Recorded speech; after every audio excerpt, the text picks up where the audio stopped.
નમસ્તે વિદ્યાર્થી મિત્રો, આપણો આજનો વિષય છે હિન્દી. હિન્દીની અંદર પાઠ 5 ચિડિયા ઘર શેર વિશે ભણવાનું છે. બરોબર છે. મેં તમને આગળ 1 થી 10 પ્રશ્નો છે આઠે જે બધા લખાવી દીધા છે. બરોબર. ખાલી જગ્યા, પછી વિકલ્પ,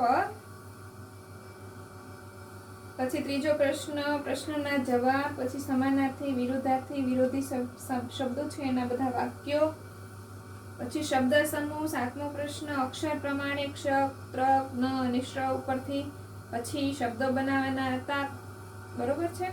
નવમો પ્રશ્ન પણ તમને મેં જાતિ પ્રમાણે બંદર તો બંદરિયા લખાવી દીધા 4 હવે આવે છે પ્રશ્ન 10. પેજ નંબર જુઓ, પેજ નંબર કેટલા આવશે?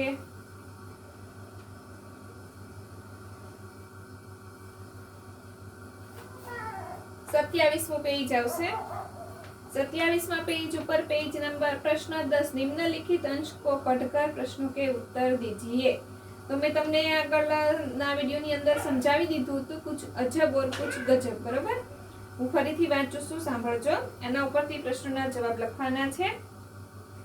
अगर आप कभी गौर करेंगे तो आपको पता चलेगा कि छोटे बच्चे अपनी पलकों को 1 मिनट में औसतन 1 से 2 बार चपकाते, जबकि वयस्कों में यही संख्या करीब 10 होती है. हमारे शरीर को एक वक्त का खाना पचाने या हजम करने में करीब 12 घंटे का समय लगता है. क्या आपको पता है कि हमारे यानी मानव शरीर में नाक व कान दोनों ऐसे अंग है जिनका आकार पूरे जीवन काल तक बढ़ता ही रहता है. बरोबर છે. આના ઉપરથી પ્રશ્નોના જવાબ લખવાના છે. પહેલો પ્રશ્ન, छोटे बच्चे और वयस्कों की पलकें झपकने में क्या अंतर है? तो હું સીધો જવાબ જ લખું છું. તો લખો, छोटे बच्चों की पलकें, छोटे बच्चों की पलकें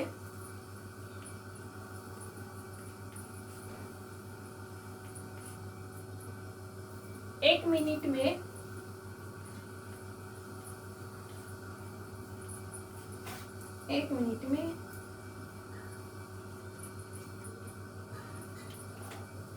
1-2 बार झपकती है,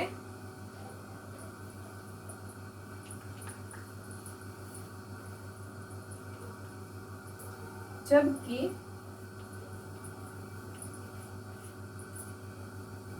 वयस्कों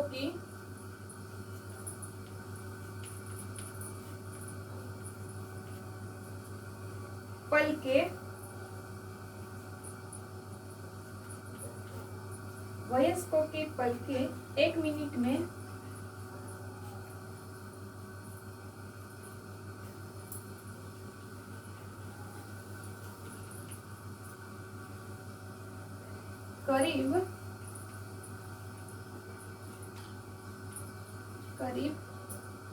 10 बार झपकती है. बरोबर છે. પછી બીજો પ્રશ્ન જુઓ, हमारे शरीर को कौन सा कार्य करने में 12 घंटे लगते हैं? तो बीजो प्रश्न, हमारे शरीर को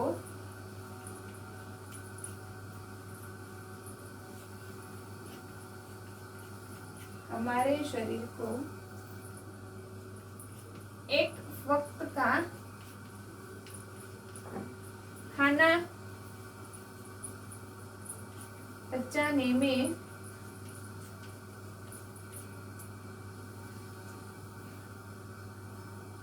और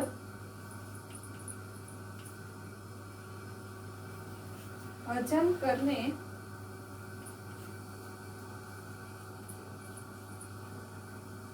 12 घंटे लगते हैं.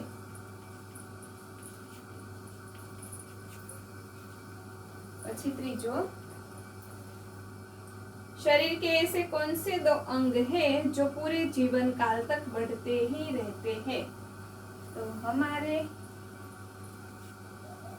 शरीर में हमारे शरीर में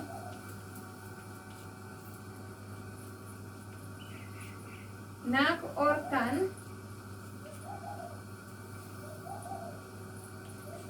इससे दो अंग है।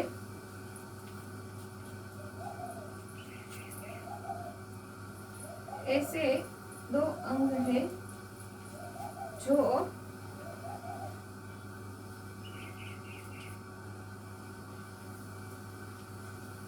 पूरे जीवन काल तक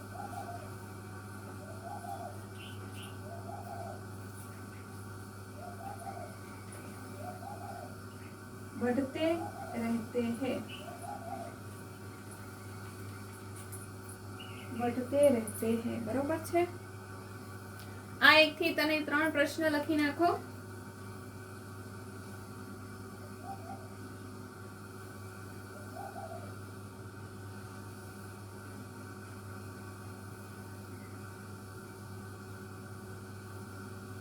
પછી 11મો પ્રશ્ન આવે છે જો कोई बहुत धीरे चलता है तो लोग कहते हैं यहाँ कछुए की चाल चल रहा है। अब तुम बताओ कि तेज चाल चलने वाले को क्या कहते हैं। बरोबर छे।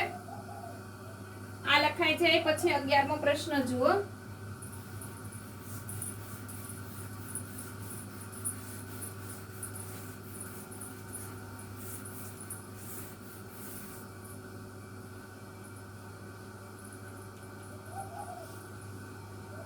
एमा सीधो जवाब जो कोई बहुत धीरे चलता है तो लोग कहते हैं यह कछुए की चाल चल रहा है। अब तुम बताओ कि तेज चाल चलने वाले को क्या कहेंगे। तो जवाब आवे छे तेज चाल चलने वाले को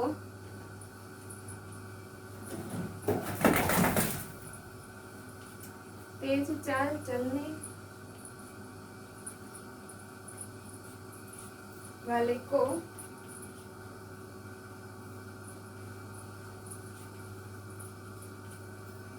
हवा की चाल कहेंगे।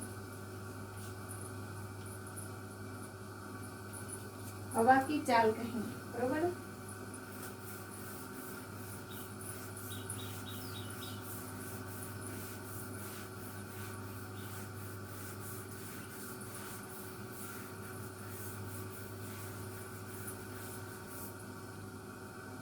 પછી 12મું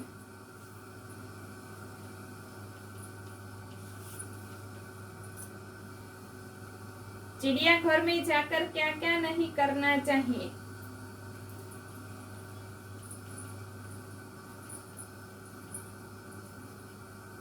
चिड़ियाघर में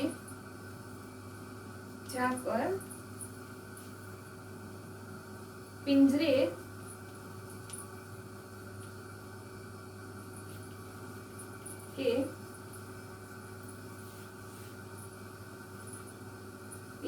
के नजदीक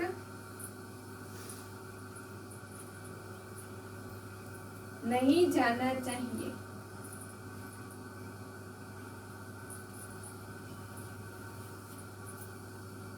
शोर नहीं करना चाहिए।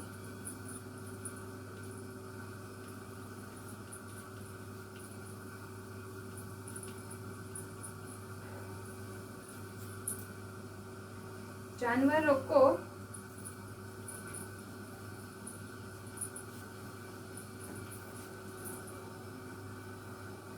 चिढ़ाना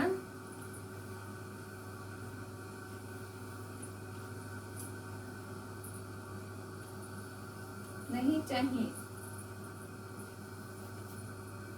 जानवरों की ओर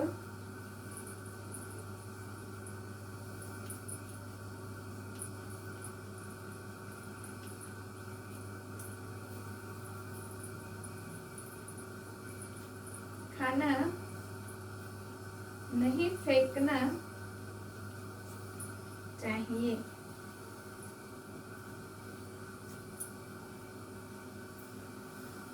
बरोबर छे। પછી 13મો प्रश्न आवशे जो चित्र पहचान कर आयात में से उसका हिंदी नाम ढूंढकर लिखिए। बरोबर छे।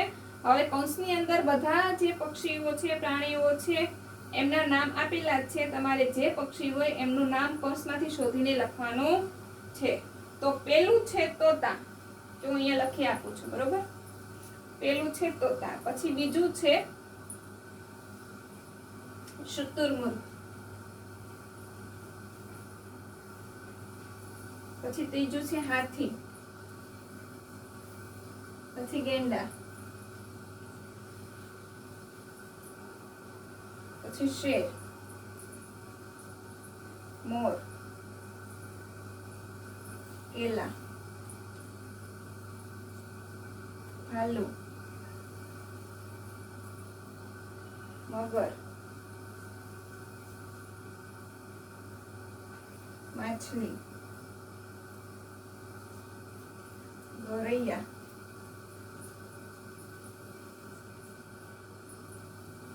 અને મૂંગફળી.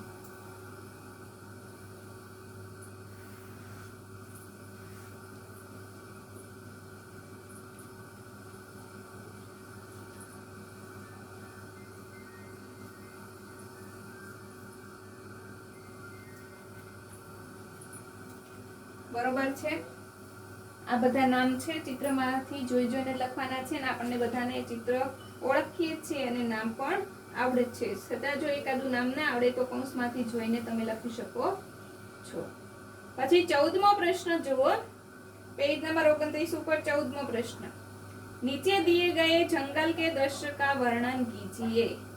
તો આ જે ચિત્ર છે 14મા પ્રશ્નની અંદર જે ચિત્ર આપેલું છે આ એક જંગલનું ચિત્ર છે, બરોબર છે.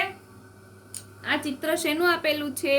જંગલનું ચિત્ર આપેલું છે. તો આ જે ચિત્ર છે એના ઉપરથી તમારે લખવાનું છે, બરોબર છે. તો જુઓ, હું બોલું છું, સાંભળજો. जंगल में बहुत सारे पेड़ दिखाई दे रहे हैं. आजू बाजू में घना बधा वृक्ष पण छे. उनमें से एक पेड़ पर मोर और दूसरे पेड़ पर चिड़िया है, बरोबर छे. यहाँ बढ़ता हुआ झरना भी है, એટલે કે ત્યાં નદી પણ જાય છે, જો बरोबर छे. उसके एक किनारे लंबी गर्दन वाला जिराफ और दूसरे किनारे हाथी खड़ा है. एक किनारे लंबी गर्दन वाला जिराफ અને दूसरे किनारे એટલે કે બીજા કિનારે હાથી પણ જોવા મળે છે. शेर पत्थर के नीचे छुप कर बैठा है. हिरन पानी पी रहे हैं અને હરણ છે પાણી પીવે છે. बतख पानी में तैर रहा है. जंगल में हरी घास भी दिखाई दे रही है. हरी घास पर खरगोश बैठा है. आकाश में पक्षी उड़ रहे हैं. यह जंगल का दृश्य बहुत बड़ा मनोहर है. बरोबर, આવી રીતે તમારે લખવાનું છે. તો ચલો લખાવું છું, મારી જોડે તમારે લખવાનું છે પ્રશ્ન 14.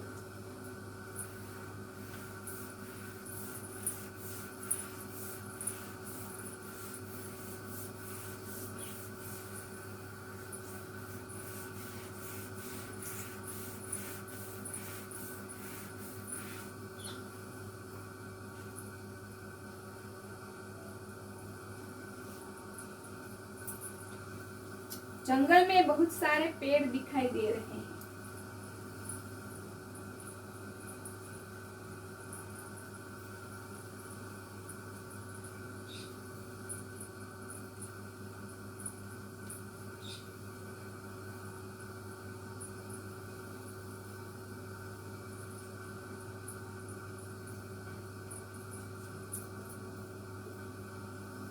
उनमें से एक पेड़ पर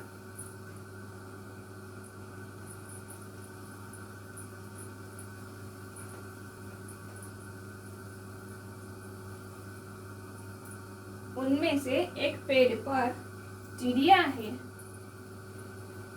चकलियो छे.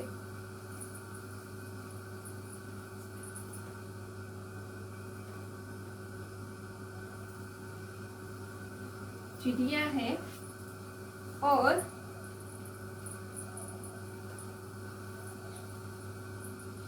दूसरे पेड़ पर मोर है. बरोबर छे. પછી જુઓ,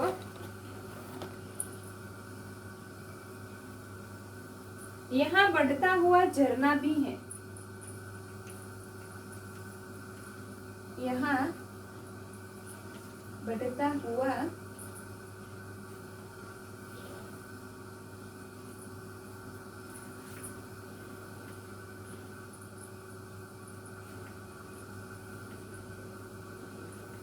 झरना भी है। उसमें एक किनारे लंबी गर्दन वाला जिराफ, उसके एक किनारे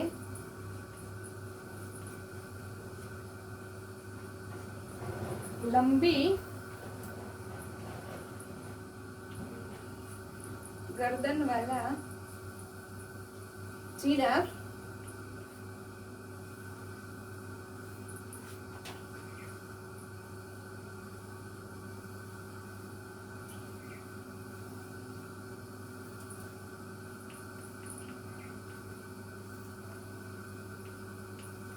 और दूसरे किनारे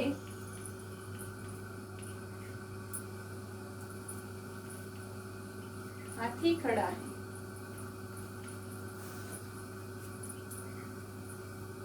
शेर पत्थर के नीचे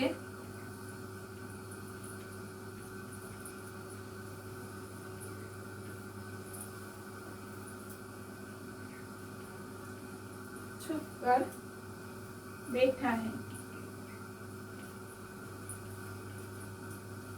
हिरन पानी पी रहा है। हिरन पानी पी रहा है।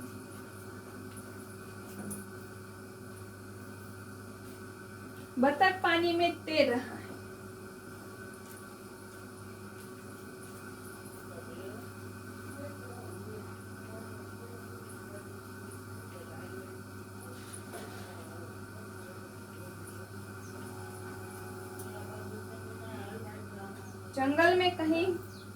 जंगल में हरी घास भी दिखाई दे रही है।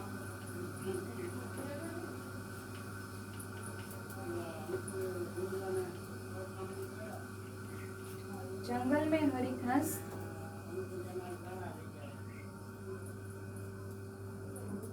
दिखाई दे रही है।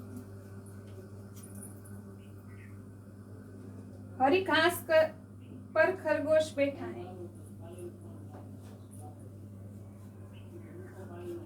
हरी घास पर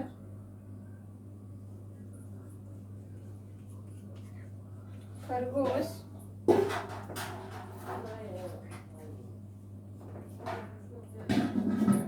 बैठा है। आकाश में पक्षी उड़ रहे हैं।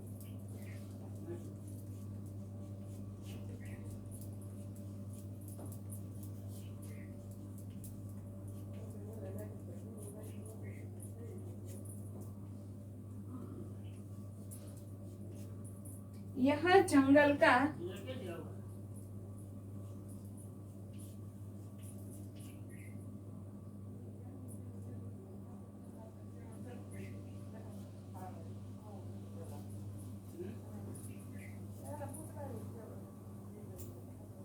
दृश्य बहुत बड़ा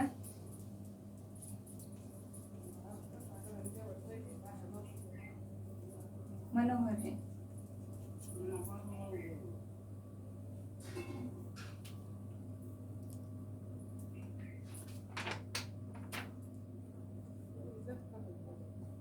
बरोबर છે। આ 14મો પ્રશ્ન લખાઈ જાય। પછી 15મો પ્રશ્ન છે। જુઓ 15મા પ્રશ્નની અંદર चित्र के आधार पर रिक्त स्थानों की पूर्ति कीजिए। तो पहलो आवे छे खाली जग्या जोर से गरजा।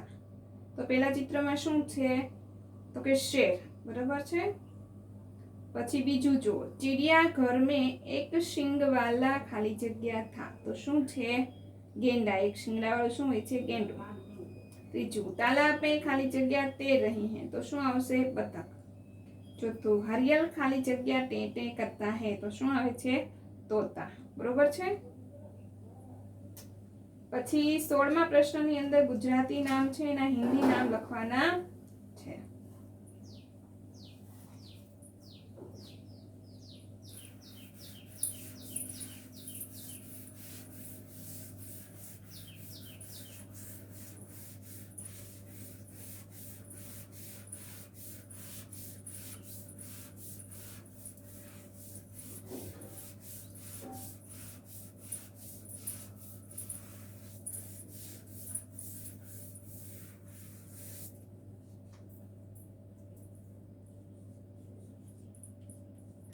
પ્રશ્ન 15 ખાલી જગ્યા છે, બરોબર છે?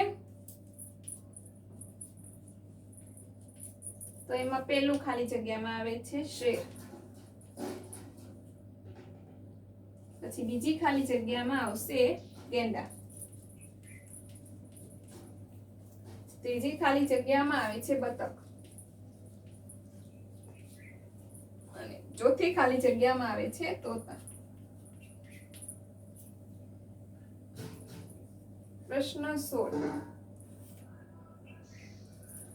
હિન્દી નામ લખો. તો પહેલામાં આવે છે સિંહ એટલે શેર, માછલી એટલે મછલી, રીંછ એટલે ભાલું,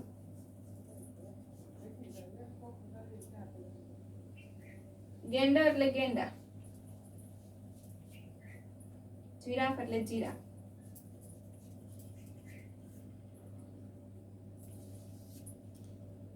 વાંદરો એટલે બંદર, કાકા કોવા એટલે કાતુઆ, મગર એટલે મગર, કાચબો એટલે કછુઆ,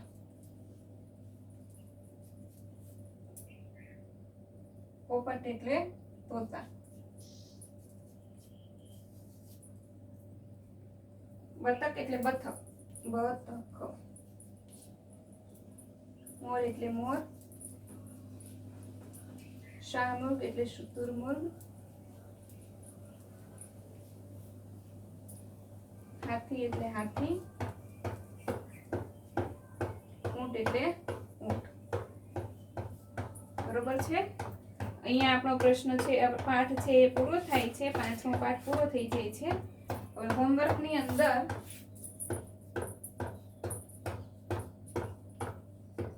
બોર્ડ પર લખાવેલું